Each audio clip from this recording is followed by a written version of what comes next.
Israeli হামলায় ইরানে নিহতের সংখ্যা ক্রমশ বেড়ে চলেছে, যা পরিস্থিতিকে আরও জটিল করে তুলছে। বর্তমান পরিস্থিতি মধ্যপ্রাচ্যে নতুন করে অস্থিরতা তৈরি করছে এবং এই সংঘাতের ভবিষ্যৎ পরিণতি নিয়ে আন্তর্জাতিক মহলে উদ্বেগ বাড়ছে। মানবাধিকার সংগঠনের বরাত দিয়ে আল জাজিরা জানিয়েছে, গত শুক্রবার থেকে শুরু হওয়া ইসরায়েলি হামলায় ইরানের নিহতের সংখ্যা ৫৮৫ জনে পৌঁছেছে। এর পাশাপাশি আহত হয়েছেন ১,৩২৬ জন।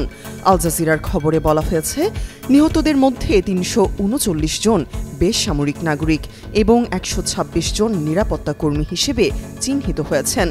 ইরান ইসরায়েল সংঘাতে সাধারণ হতাহতের সংখ্যা সঠিক প্রকাশ করা হয়নি। আর এটা ওইটা না, কাপড় ধোয়ার একটাই সলিউশন, চাকা অনেক।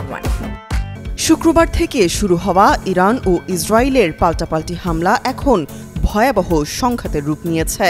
উভয় দেশই একে অপরের বিরুদ্ধে ড্রোন, ক্ষেপণাস্ত্র ও বিমান হামলা চালাচ্ছে। এর ফলে দুই দেশেই বহু মানুষ হতাহত হচ্ছেন। এদিকে সিবিএস নিউজের খবরে বলা হয়, ইসরায়েলের সঙ্গে যৌথভাবে ইরানের পারমাণবিক স্থাপনাগুলোতে হামলা চালানোর কথা ভাবছেন মার্কিন প্রেসিডেন্ট ডোনাল্ড ট্রাম্প। পারমাণবিক হামলা হলে লাখ লাখ মানুষের প্রাণহানির আশঙ্কা রয়েছে।